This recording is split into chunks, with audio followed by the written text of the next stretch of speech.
Hello and welcome to Bringing Education Home. I'm Herb. And I'm Christina. And together we bring you experts and ideas to help grow healthy, happy, successful families that are both inside and outside the box. If you like the show, be sure to follow Christina on Facebook. And please leave us a like review on your favorite podcast platform.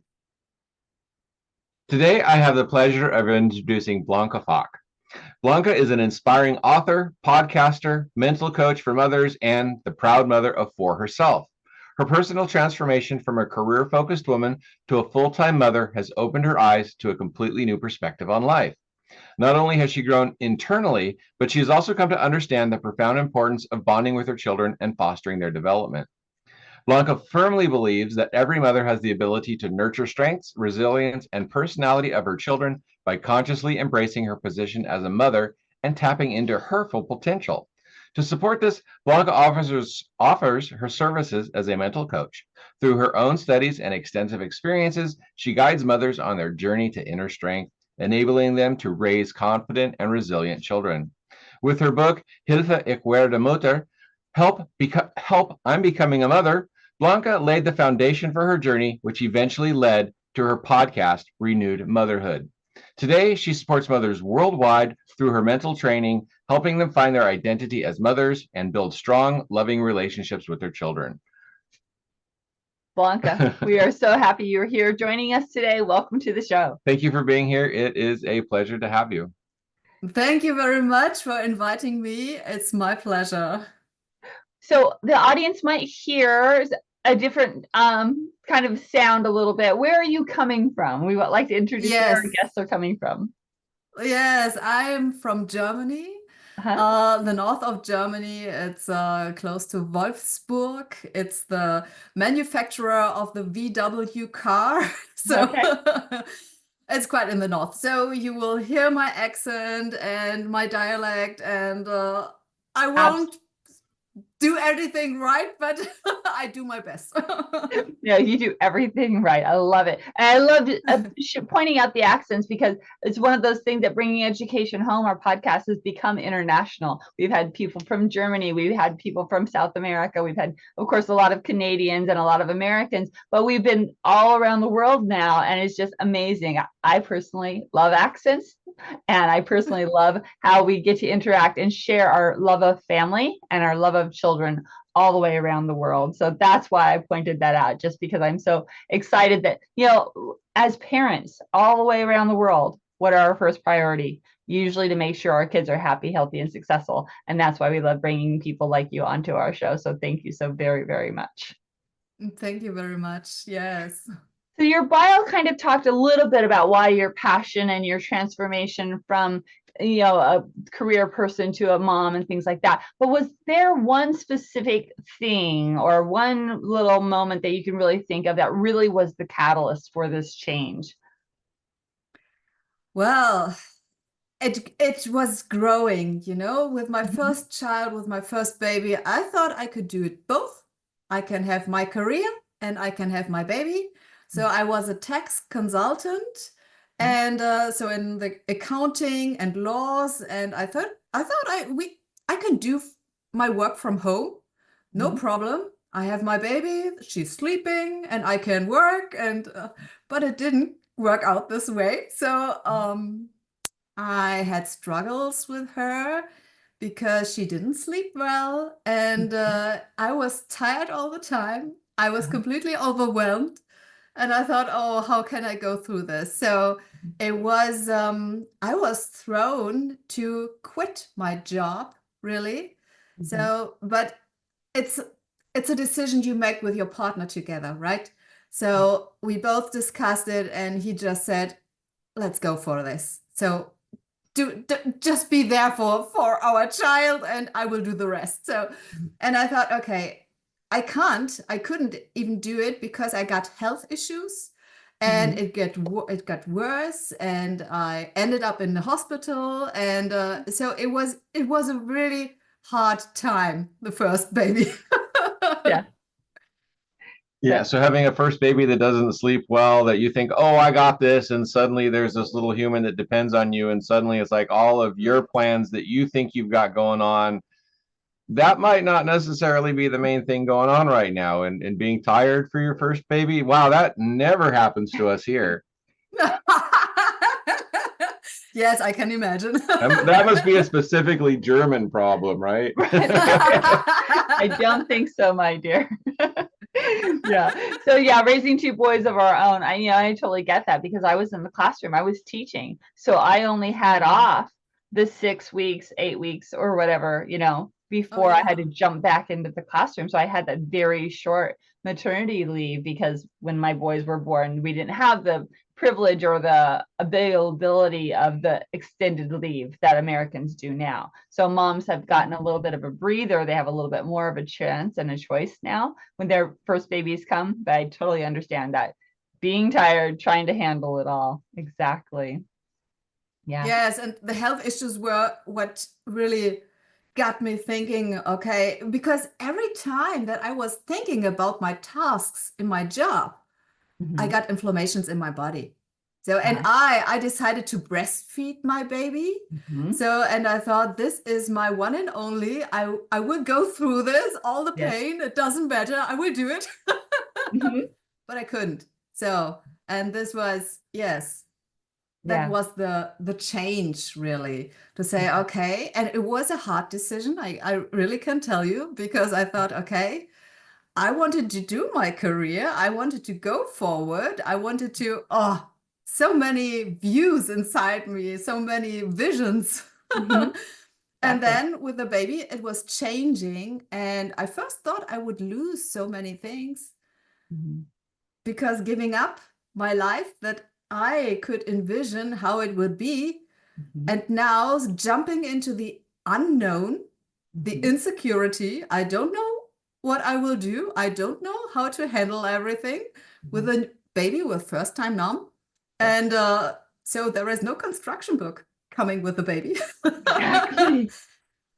So you have to figure out how to do everything. And I thought, wow, that's tough. And there was always the voice inside, but you can get back. One time you will get back. But I've got 4 kids now. So that's what I was no turning back. Yeah, so that's what I was going to ask, because at one point you said, oh, it's my first baby, but it's going to be my one and only. Were you only kind of thinking you were going to have one child and then suddenly there's 4? Or did you always want suddenly there's the 4? Suddenly. Suddenly they just came to me. Magic happened. Right. Well, yes and no. Well, when I was thinking about my career, I thought I can't handle more than 2 kids. So 2 is enough. 1 is good. And I thought, okay, 1 might feel alone. So I don't have any siblings. So I know how it is to be alone. And I thought, okay, she will get another one. So, but giving up everything and joining motherhood and really embracing the position to take the responsibility for my children. This was the biggest growth that I could make. And this was the best decision that we could make. So this was the change, really, a transformative way into motherhood, really. I couldn't imagine before. Right, because even now you say you gave up your career and you make it sound kind of like a sacrifice, but it's not. It's actually finding a real purpose, because all people on this earth came from women. It's like there's no other way people get here. That is like an incredibly important thing that women do. And somehow in our culture now, they've taken that away and make people feel like a career is more important than bringing the new generation of humanity into the world. And so really sounds to me like what you're doing is you're finding like a real true purpose and the humanity of the humanness of being here, and you stepped into that role. And so once you stepped into that role, what is that transformation like, stepping into that role and embracing that role? How did that change you, and how did that make you feel? Yes, how did the change? Well, you bring certain qualities with yourself into this position as a mother. So, and I first thought, okay, now I gave up my career and I gave up all my knowledge. I can't use the knowledge anymore, but I did so much effort to get there and now can't use it. No, that's not true. Because what you can find then is the quality behind your knowledge. So what did you have to use to get this information? What is it that you are having inside of yourself? What are your values? And everything this brings up the personality of yourself. And you can still use this and expand this whilst being a mother. And this is even better for your children because you can pass this over to them too. And I think that's the beauty of it. And I feel I know so many mothers around me who say, oh, I have to go back. It's so boring. And I thought, wow, it's not boring for me. Well, even with 2 kids, it wasn't boring because I was doing researches in alternative medicine, in everything that goes around life. So how can I give healthy food? What do I need for myself for healthy food if I like to breastfeed? So how can I nurture my children best? What kind of development are they going through? The different stages from birth to, say, 3 years old, what do they really need so that they can develop best? And this was a lot of research that I did, and I was always doing something.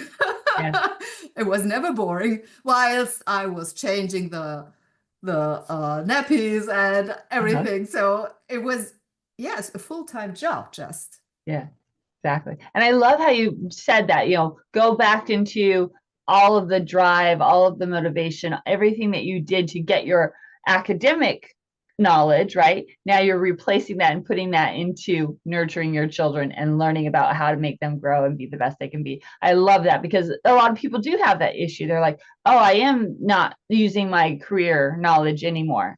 But you're right. That deeper innate value that you got you there in the first place is now transported into the mom. And that's kind of where we wanted to go with our conversation today was what are some of the things that you did learn and figure out about how to nurture those kiddos from birth to about 3 years old? Before you get into that, though, I kind of want to bring up that, going through high school, going through college, and then moving into business myself, it's like, I didn't use anything that I learned in high school or even in my my college business degree. When I got into business, my business said, okay, that's great, you can learn, but here's all of the stuff that we have to do in our business. So everything that I did in school for the 16 years I was in school was basically thrown away as soon as I got into the workforce. And now here's how you do what you're going to be doing. So the idea that you wasted your time or you threw all of that away, even if you don't go to college, most of the stuff that you learn in high school isn't necessarily applicable in life right now anyway. So it's not just motherhood that you didn't lose anything. Because everybody goes through that. It's like, well, why the heck did I go through all of this in school if I don't get to use any of it? Yes, but you're changing from business to private. And then you think, okay, it's gone now. It feels like it is, but it's not. Yeah. And you can only figure out if you step into this, if you really do the step and to say, okay, let's leave the business behind and let's go into family life and figure out how family life can be. So, for example, we really reflected from our parents how they were treating us and what we liked, what we didn't like, what we liked to change. And for example, we are just, a few weeks until Christmas now, we changed our tradition here. And we changed it, well, I would say to American tradition. But it was just because a feeling of it doesn't feel good. So we celebrate, usually in Germany, the 24th of December is celebrated very big, with having dinner with family, with all the gifts and traditional Christmas tree and singing and celebrating. So, and we thought, no, we are Christians. Well, there are many Christians around us. Yeah. And but we thought, no, it's a holy night. So it should be calm. And then we said, we make this night really a calm night. And to say, okay, our children will have their gifts on the 25th. So in the morning, they can open up their eyes and go into the living room and see what's going on there. So we were in our environment, many people were looking at us and saying, what are you doing? We said, yes, but that's our way. We live this because we love this. And it's a change, you know, and we wouldn't do this, wouldn't have done this if we hadn't children, because we wouldn't think about it. Yeah. And this leads to another path. And yes, this was just a very early example, and we made our mind about every tradition here. What do we think about it? Do we want to go with it, or do we make changes, or how do we like to handle this? And you can make this with almost every day, to say, okay, how do you like your day to be with your children? What shall they learn? What shall they experience? And what I figured out is the connection to nature was just ours. And we said, okay, let's go out with them as much as we can. Let's have them experiences outside, to really to catch everything and to put it into the mouth. The sand. I know my second daughter, she was just eating sand, and I was, oh, what's she doing? But hey, it won't kill her. It's an experience she did. Yes, of course, I stopped her at one point and said it's enough. Exactly. But there is nothing serious going on if they can experience this and are guided from their parents to see, okay, they're in a safe place. This leads to a better connection to the parents and to the ability to learn better, because in their brain, the development starts. Yes. And all the connections inside. And that's what they need so that they can learn better, right? Absolutely. We now know from neuroscience. I didn't know this 20 years ago almost, but I just did it because stepping into intuition is the one thing that we should do as mothers. Well, as fathers probably too, but fathers have got a different job to do.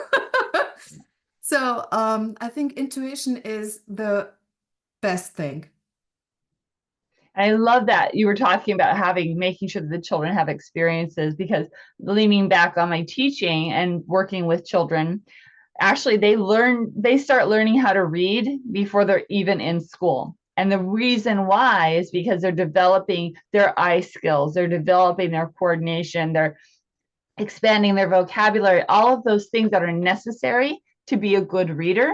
They're doing when they're so little, and by giving them those experiences, by interacting with them, by letting them explore the world, then they are building those skills so that when it is time to actually do the formal reading, then it's easier for them to do that.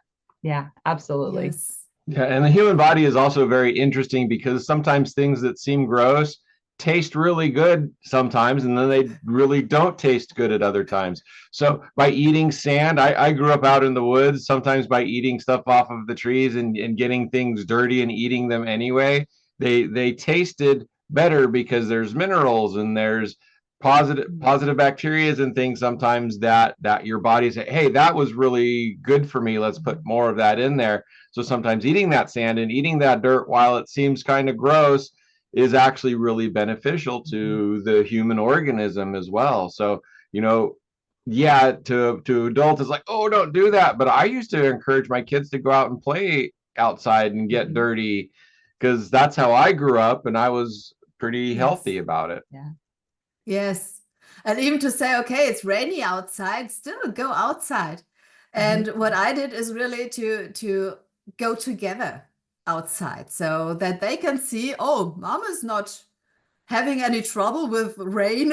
So Yeah. why should Okay. I? She's shaking her head. Yes. Look at her shaking her head. Yes. She's like, it's raining. We're not going out. I don't particularly like being cold and wet. So, but you're No, I right. don't too. Yeah, right. But, do as much as you can to give your kiddos those experiences. Absolutely. Yeah. So we had many, many experts on that talked about kind of our school age kiddos and our teenage kiddos and things like that. And one of the things we haven't focused on a lot on our show yet is kind of that early stage of birth, like about 3 years old. And I know you've had a lot of experience, you've done a lot of research on how to like nurture and really make sure that the moms are getting connected, the dads are getting connected, and what's really good for our children. So that was one of the things I wanted to talk with you today. What kind of tips or what kind of ideas can you give some of our parents? Is like, how can you build that really strong connection? What can you do to really nurture that really young child who needs so much, but yet are also learning so much at the very same time? Yes. So first, what I have mentioned is breastfeeding. I think this is the first bonding really, and it's so crucial. So if you can do this, I think almost every mother can do this. Sometimes we need some help. Sometimes we need someone who's showing us how to do this exactly so that we can progress, so that we can do it alone. So, but sometimes it's just easy. And I would like to encourage every mother to breastfeed because it's not only bonding, it's nurturing with all the vitamins, minerals, all those things that they need because their immune system has to develop first. And we always think, okay, the baby has got an immune system. No, it's all in the stomach, in the gut. So, and it has to develop and it needs this bacteries, those good bacteries coming from mother milk. And so this is the best and has got so much other benefits to really yes, to recover from your birth and to build those oxytocin with this hormone. This is a bonding hormone too. Right. So this is the connection to your children. And if you can connect very early, this will be a great path if they come into puberty. So connection is really important.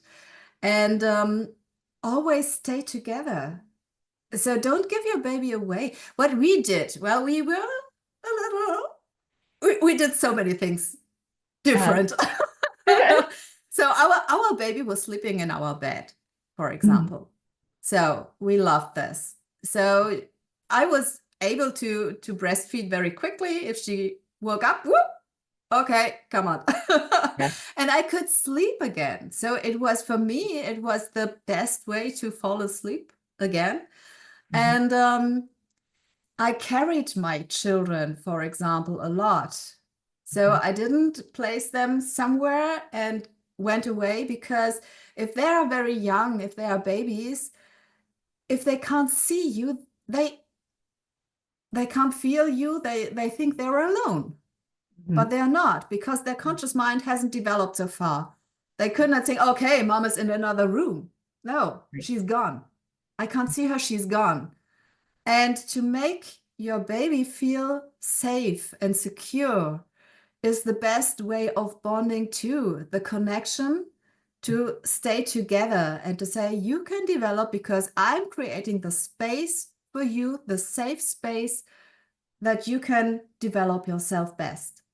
And playing together. If they are a little grown up, play together. This is so crucial, really, to interact, but not to say, okay, you have to do this and you have to do that. Let them play. And then go into their realm and say, okay, what's going on in your head? What do you think? What do you feel? What do you say? And just go with it. So it's not from, I know it better, but instead I'm coming to you. And this makes them also feel very good. And there is the connection coming from. Yeah. And that's so important, because that connection, because like you said, as they grow, as they move into puberty and all these other life changes, if they have that strong connection with you and as a family, then they feel that safety and the security. Yeah. And I love how you said, get down on their level and see what they're interested in, right? We always want to stimulate our children and give them opportunities to explore new things, but see where they're gravitated and go with them with it, instead of just, oh, here, try this, right? Yes, right. So we have to step back, I think, sometimes to really to say, well, I consider my children, they have got their talents. And I'm here as a parent to develop those talents, to make the space that they can develop it. So I like to remove everything that's going on into their ways. Yeah. Not to say I'm doing everything for them, but instead really to say, okay, if here is a boundary, what kind of boundary is this? Is this necessary for your development? Or is this something that is preventing you from your development? So it's my position as a mother. And here again, you have to develop yourself too. You can't stay from those woman that I was before I had my children, not knowing everything about family, but develop yourself into this position too. So if you can grow, your children can grow, and you can grow together. And that's the beauty of it, I think. And actually, this is crucial too, to really to go down to their level, to see, for example, if they have got a tantrum and they are just screaming and everything in young years, that's their only expression. And we have to think about this. They're not there to make us feel guilty or feel uncomfortable. It's their way of communication. Hey, something is going on here. I don't feel comfortable. Maybe I'm hungry. Maybe I don't know. So if they're a little grown up, they can communicate better. But if they're very young, especially as babies, they can't. So they scream, of course. Okay, mom, please, I need your attention. That's the only thing that they are saying. And then it's up to you to find out, okay, do you need something to eat, drink something? Or are you cold? Are you too hot? Is something just inside of your way that you don't feel comfortable? Is it too loud? Sometimes they're in an environment that is just overwhelming. And we have to, yes, they are not little adults that can really absorb, that can say, okay, I don't like to have this, I don't like to have this. If they are very young, everything goes down into their subconscious mind. So, and every noise, every color, their senses are open because they want to learn, they want to develop. So senses are needed. But if we overstimulate those things, yes, of course, they start crying because they, just confused, don't know what to do. And then as parents, we have to see those things, to really to find out, like a detective, find out what's going on. Yeah, so we had children when we were in college, and we remember our children would be asleep and people would come over and be like, oh, we got to be quiet because the children are sleeping. It's like, no, you don't. We would take them to basketball games and they would fall asleep in a crowd of cheering people. We would go to the cafeteria at the college sometimes, and that was an interesting thing because I would walk in and I would hand my son to the first lady that I saw, and then we would go eat and take a break. And then when it was time to leave, we would look around the room for a group of girls and then go over there and find our kid and grab our kid and leave. So it was a small college. It's not like a big university. Yeah. We were very friendly with all those people. Yeah, so we knew most of the people. Yeah, we knew everybody there. So it wasn't like we were handing them off to a strange crowd. No, right. So we would see our friends and we would go get our kid back from our friends because they were like thrilled to be able to play with our son while we were having food. So, small community like that. So, our kids were also, Yeah. they weren't oversensitive to the noise because that was part of their Mhm. natural environment as well. So I've also known people whose houses were so quiet that if their kid was sleeping and you make any sort of noise, the kid would like wake up and start screaming.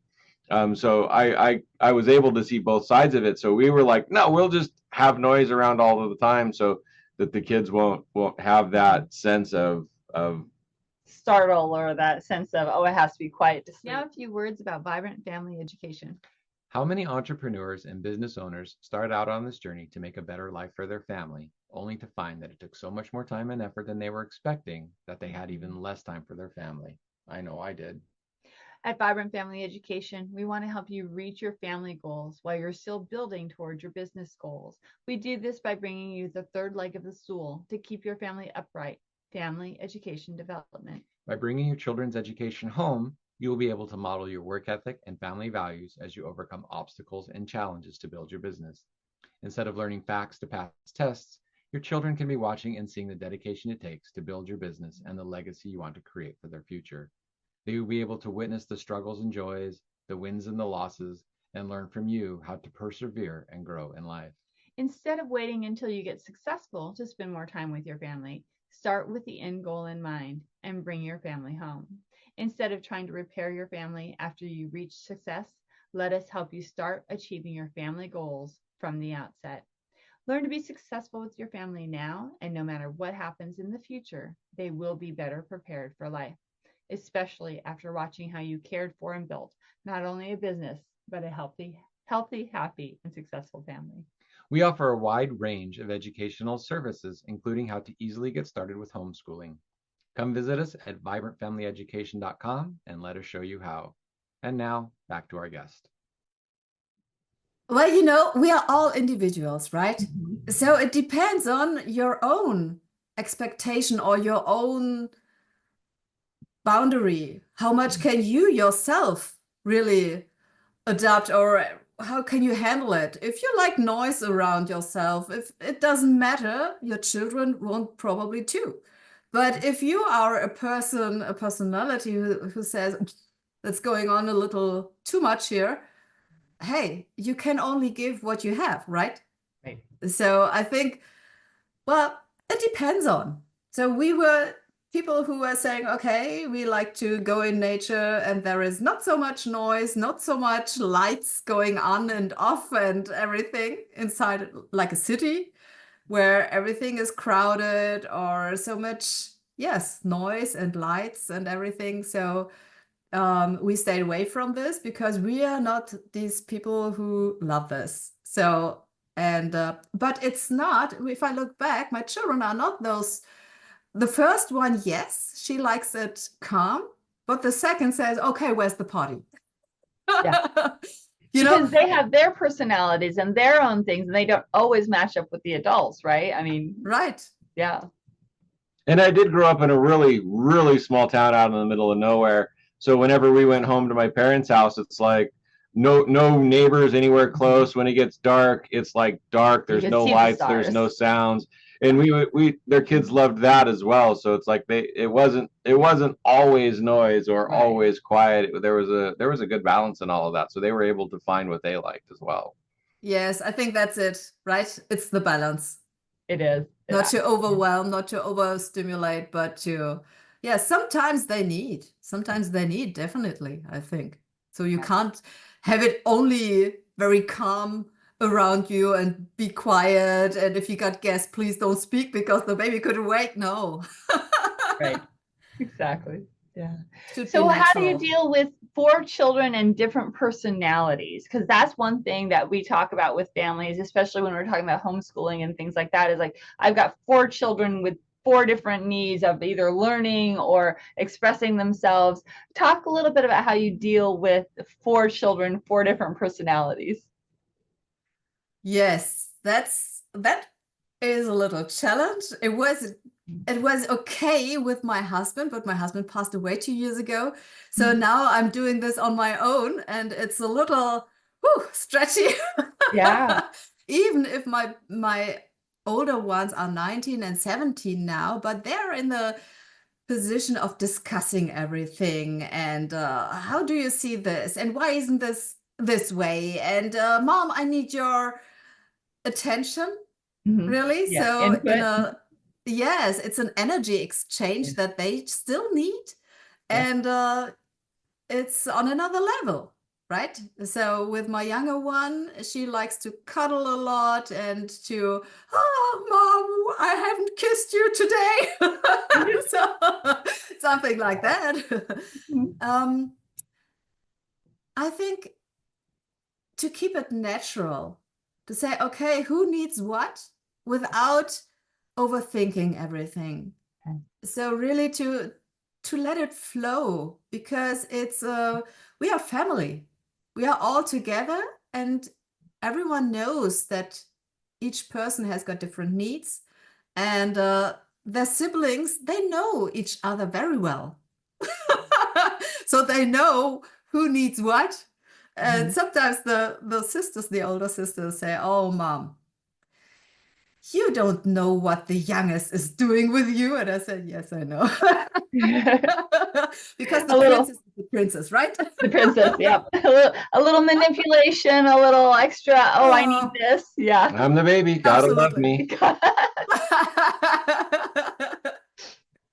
Yes, right. So, but I think a lot of humor helps Yes. inside of the family. So if you don't take everything too serious, really, and to say, okay, let's zoom out of our life and look what we really are doing here. And we all want to live together, and we all love each other. So let's focus on this more than on issues that everyone has. So of Okay, course so they now have to be solved. I'm gonna tease you with a broad stereotype, because Germans are known for their humor. I know. But you know what? I'm a little more Croatian than German. I love it. But I love that point of view, right? Don't take things so seriously. Take a step back and relax. And it's like, yeah, it might be an issue, but what fun can you find out of it? Or what glimmer, what light, what goodness can you find out of this thing that is causing a little bit of stress right now, right? Take it in stride, like you said, keep it in flow, moving in and out of not so good to the good. Try to make sure it's being in the best positive light. Yes, right. Yeah. I love that. Absolutely. Cool. So one last thing. So when they're little, when they start getting into education and learning and things like that, I know our education systems are different in Germany and here, but what was one of the ways that you were involved in your child's education? What was something that you really thought was, I really need to know about this, or I really need to make sure that this is happening for my child? Yeah, because you came at this through like, oh, I had to get rid of all of the stuff that I learned, but then you took your realization of how you learned and brought that into your family. How did you pass that on to your children? Was it just through modeling, or was there a conscious move into bringing this kind of ideas or thoughts to your children? I'm a strong believer in being the role model. So what I'm doing, they are in the early years until I think the 7th year, they're still copying. And what I'm doing, it's on another level. It's not that they see something and say, okay, mom is doing this, so I have to do this too. But it goes unconscious. And if you're connected, they're just adopting your personality. So not your personality, but your qualities that you are having and you are providing. So, for example, I didn't do anything to say, okay, let's learn those simple letters so that you can read. But I did a lot of reading for them together, looking inside books and discussing the pictures or discussing the story behind, so that they could get a feeling of it. So, and it's to encourage them to read, for example, because there are so many beautiful stories and so many fantasy going on, and it shall stimulate the fantasy, I think. not only to give them information about how to handle this, how to do that, but to be creative. And I think the creativity just produces itself the learning. Mhm. And that's what I did with my children, to really to say, okay, we don't watch TV so much, very rarely. And instead I read books with them, or I did. So my eldest, for example, she was the, oh, she read all the books from the library from our city here. It's a very small city, a very small library. But when she came back and she said, I can't find a book anymore. I said, what? No, I read them all. I said, what? That's a good So problem she to was have. just, yeah. So we went to a bigger city so she could get more books, because her bookshelf is full with everything. Yeah. And she was just reading. And I didn't say, do this. Right. Instead, I was just doing it with her together. And it was such a good time that we had together. And I think this is the connection to, okay, I like to discover the story in this book. And the other ones were too, but each of them has got their niche to go into. So the number 1 and the number 3, if I place numbers on them, Right. 1 and 3 are very similar, and 2 and 4 are very similar. So, Okay. So you have your odd children and your even children, and your odd children. Yeah. So as a mother mental coach, what are the things that you do with moms to help them get mentally prepared, or what is that you do as a coach? Yes, as a coach. So it's after birth, there are a lot of things going on, feeling overwhelmed. Like I mentioned, I was going through this, and that's the place where your energy drops, and this shouldn't have to be. So I'm here to raise your energy. I'm here to say, okay, what is your thoughts going on? What do you think of? And is this true? Or is this coming from anxiety? And there are so many things coming from anxiety and from insecurity. And this is actually nurtured very, very early, even if you are pregnant. If you go to the doctors and yes, you can do this examination, or we shall check this and check that. And do we really have to? So to really make up your mind, what do you need? What do you want?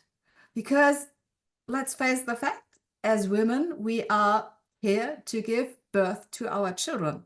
It's nature. Yeah. Sometimes we forget this and give our responsibility to experts. I don't say we don't need experts. Of course we do. Right. But we don't have to give them everything. We have to be present with ourselves and to get in contact with ourselves, with our body and our emotion, and instead make up our mind, what do we really want? How can we, if there is an anxious woman, and I say this a lot because some people are very anxious when, for example, when their children are just getting up somewhere, climbing somewhere. Yeah. I know that I was doing, when my wee one was climbing very high, and my husband was standing there and he says, no, don't be anxious. She's doing good. I said, oh, I can't see this. Right. she's almost falling down. He said, no, I can see her. She's very cautious. She's doing very good. And she's present with what she's doing. She's not looking somewhere and just climbing. She was very concentrated in doing those things. And he said, okay. I said, okay, so you are going there. I'm going somewhere else. I can't look at this. I passed this over because he was confident in watching her and guiding her. So I was going with my anxiety somewhere else, that this doesn't have pass this to her, because if she becomes anxious in her climbing, she will fall. This Mhm. doesn't help. Right. And so I know where the boundaries are. And if you know where your boundaries and your anxiety are, you can handle it. And this is what I want to figure out with the mothers together. How much can you go until you say, okay, now I need someone. But to this, you have to go. Don't say, okay, I can't do anything, because we can do. And it's just inside of our mind. Yeah. Oh, thank you for saying that. Whether believe you can or whether believe you can't, you're right either way. Right. That's it. That's the point. And I love that you said, get in touch with you and your emotions and things. And then instead of projecting that on your child or having it impact your child, really keeping yourself in check and allow them to be them as well. It's in a balance, right? And that's one of the things that we say with education as well. Yes, there are experts. Yes, there are teachers. There are people who are really amazing for your children, but don't hand that education off to those experts. Follow your gut instincts. If something's not right, follow up on it. If something isn't working, ask for change or ask for help to make it work better. Absolutely. So yeah, whether they're really little or whether they're in school, those are the things that, moms and parents need to do. Absolutely. Yeah. Yes, that's what I like to do. And that's what yes. And I think always we can read so many books. And I did with my first baby. I thought, okay, I just have to read the information and then I know everything. But there are so many things that are not written and that are not true and that didn't help me. So I was thinking, what's going on now? What can I do? You can bring a horse to a water, but you can't make him drink if he doesn't. So it was similar with my baby. I couldn't make her sleep if she didn't want to sleep. So because even the experts and the stuff they're talking about isn't for every child. It's usually for a majority of children. And so this is for this majority of this children, and this for majority of this children. But the traits might be this kid fits in this group, but not in this majority and not in that majority. So you really do need to, the experts have their experiences and they're working towards, a statistical probability of number of children, but that's not every children. That's not every person, because every child is unique. They come into this world with their own agenda. So many people think, oh, they're coming in as a blank slate and I'll make my child what I want them to be. And it's like, no, that doesn't work at all. Because your children come into this world with their own agenda, with their own personality, with their own, most first mothers is like, but I want my child to be like this, and they are so themselves, right? So that the experts work on statistical probabilities of the most children, but no child is that most child in everything. So it's like you really do need to be able to flow in and out, take the information. It's great. Hey, this is how most children work. Is this how my children worked? For this, yes. For this, no. For this, and you have to play that game of finding your children's personality and what works for them, and use lots of different experts. Because if your child is like this and that expert has that part figured out, great, you can use that. But over here, wow, that's not working for my kid from this expert. That's why so I gotta let that go. That's why I brought up that she had 4, because guess what? All of those different things came into play, right? Yes, it came. But you know what? Even if you know, okay, I know that this book doesn't help me, it sometimes still makes you feel guilty that you have done something wrong, that it doesn't work. And this is also just in your mind to not make a mistake, right? So we are so programmed not doing mistakes, but you can't make a mistake as a mother. Not really. If your kid is still alive and is still healthy, you've done everything right, because you are doing your job in this program, in this how you can do it. Yeah. You're always giving your best.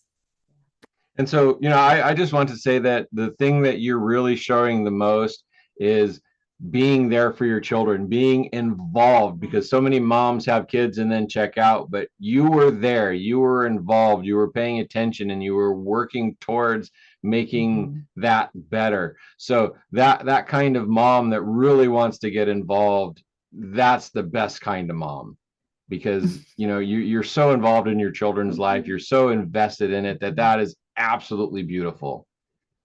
Thank you. Yes. Well, it shows up now in puberty because I don't have these problems. Right. So many mothers saying, "Oh, it's a critical time. I will have all those issues and all those problems. My kids are not talking to me anymore." I don't have it. Right. I'm still connected. They come to me, they are discussing a lot. Yes. And we not agree with everything. So it's not always a harmony here. Right. But they are active. They are not somewhere just closing down and figuring out how their mobile phone works, or I don't know. Right. Instead, they are still coming and talking to me. And that's what you want as a parent, right? Yeah. So that's beautiful. You can still be there with them. Yeah, exactly. Blanka, this has been such a wonderful discussion. Thank you so much for your insights, your vulnerability, everything that you've shared with young parents, all of the audience. We really appreciate everything that you've shared. Could you make sure that you tell the audience where they can get a hold of you? So we know that, we're in different countries, but that doesn't matter. There's still good insight. So where can they get a hold of you in case they want to ask you some questions or work with you? Yes, I'm on a lot of social media. So on Instagram, you can find me actually with my German book title, Hilfe, ich werde Mutter. But you can also find me on Facebook with my name, on LinkedIn with my name, on TikTok. I'm not sure. It's, I think, B Phoenix or yes, Blanka Falk. I'm not sure exactly because I use those things. But I connect with people, but I'm not sure how all those things around work. So no problem. And all of those links and everything are down in the show notes. So everybody just look in the show notes. The connections are down there for Blanka. All right. Perfect. Okay, great. Excellent. Thank you very much. Thank you very much that, yes, I had the opportunity to talk to you and I really enjoyed it. Thank you very much. You are very, very welcome, Blanka. And audience, make sure that you have taken some of the wisdom that's been shared here today and take it with you and put it in practice. Make sure your family is healthy, happy, and successful by being involved, learning, and reaching out when you need help. Like Blanka said, like we've said, it's okay to reach out for help because we don't know everything right away, right? But don't give away everything to the experts. Try to make sure that you're doing that balance of following your instinct, getting help when you need it, and keeping things going forward. And thank you for being here today. The sharing that you do, the information that you're giving. You are now also one of those experts that are helping with mothers, and the message that you have about how important motherhood is, and it really needs to be out there, especially in our Western civilization these days, because people have forgotten a lot of what you're talking about. So thank you for coming and sharing that, and thank you for it might not necessarily be the most popular viewpoint, but it is so very necessary right now. So thank you for being brave enough to come out and share that with us today. Thank you. All right, audience, that is it for today. Thank you so much for sticking with us, for helping us out. And don't forget to leave us a like or review on Bringing Education Home so that we can get it out there to more people and help more families be happy, healthy, and successful. Until next time, bye for now. Bye for now. Hello and welcome to Bringing Education Home. I'm Herb. And I'm Christina. And together we bring you experts